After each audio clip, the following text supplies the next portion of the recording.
एक छोटी बच्ची, नाम था मणिकर्णिका। उसकी आंखों में चमक और दिल में साहस था।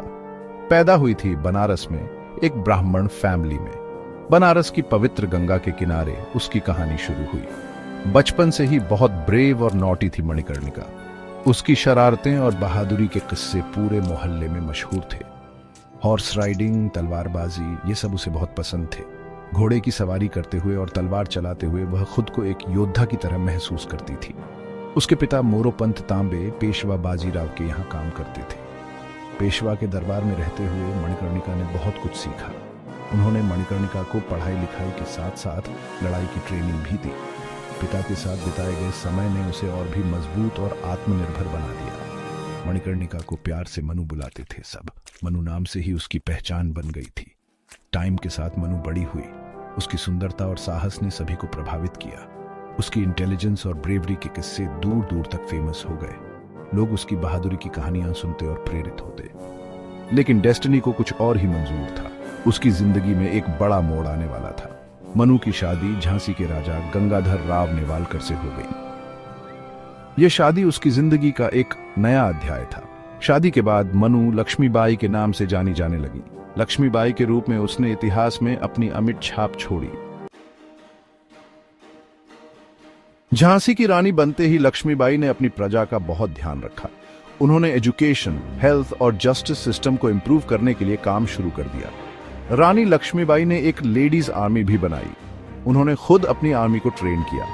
रानी लक्ष्मीबाई और राजा गंगाधर राव को एक बेटा हुआ, लेकिन किस्मत को कुछ और ही मंजूर था। कुछ टाइम बाद राजा गंगाधर राव बहुत बीमार हो गए। उनका देहांत हो गया। रानी लक्ष्मीबाई पर बहुत दुख आ पड़ा। राजा गंगाधर राव के गुजर जाने के बाद अंग्रेजों ने अपनी चाल चली। उन्होंने सोचा कि अब झांसी को अपने कब्जे में लेना आसान होगा। उन्होंने गोद लेने के रूल का बहाना बनाकर झांसी को हड़पने का प्लान बनाया। अंग्रेजों ने यह दावा किया कि राजा गंगाधर राव का कोई सगा बेटा नहीं है और इसलिए झांसी पर उनका कोई अधिकार नहीं है। अंग्रेजों ने कहा कि राजा गंगाधर राव का कोई बेटा नहीं है, इसलिए झांसी अब ब्रिटिश एम्पायर का पार्ट बन जाएगी। उन्होंने यह भी कहा कि झांसी का राज्य अब अंग्रेजों के अधीन होगा। रानी लक्ष्मीबाई समझ गईं कि अंग्रेज क्या करने वाले हैं। उन्होंने अंग्रेजों की चाल को भांप लिया और अपने राज्य को बचाने की ठान ली। उन्होंने कहा, मैं अपनी झांसी नहीं दूंगी। यह शब्द उनके साहस और दृढ़ संकल्प को दर्शाते थे। यह अनाउंसमेंट था लड़ाई का। रानी लक्ष्मीबाई ने अपने सैनिकों को तैयार करने का आदेश दिया और युद्ध की तैयारी शुरू कर दी। रानी लक्ष्मीबाई अपनी प्रजा और अपने राज्य को बचाने के लिए तैयार थी। उन्होंने अपने लोगों को संगठित किया और अंग्रेजों के खिलाफ एक मजबूत मोर्चा तैयार किया।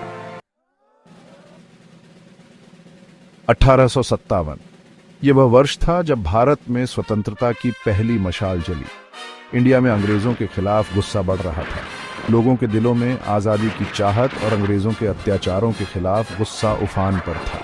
मेरठ में एक छोटी सी स्पार्क ने बगावत की आग लगा दी। सैनिकों ने विद्रोह का बिगुल बजाया और देखते ही देखते ये आग पूरे देश में फैल गई। ये बगावत थी 1857 का पहला फ्रीडम फाइट। इसे भारत का पहला स्वतंत्रता संग्राम भी कहा जाता है। इस लड़ाई में झांसी की रानी लक्ष्मीबाई भी शामिल हो गईं। उन्होंने अपनी वीरता और साहस से सभी को प्रेरित किया। रानी लक्ष्मीबाई ने अपनी सेना के साथ अंग्रेजों से बहुत ब्रेवली लड़ाई की। उनकी तलवार की धार और उनकी रणनीति ने अंग्रेजों को हिलाकर रख दिया। उनकी ब्रेवरी देखकर दुश्मन भी डर गए। अंग्रेजों के दिलों में खौफ पैदा हो गया था। रानी लक्ष्मीबाई इस लड़ाई का सिंबल बन गई। उनकी वीरता और बलिदान ने उन्हें एक अमर नायिका बना दिया। उन्होंने प्रूव कर दिया कि औरतें भी लड़ाई में मर्दों से कम नहीं होती। उनकी कहानी आज भी हमें प्रेरणा देती है और उनके साहस को सलाम करती है।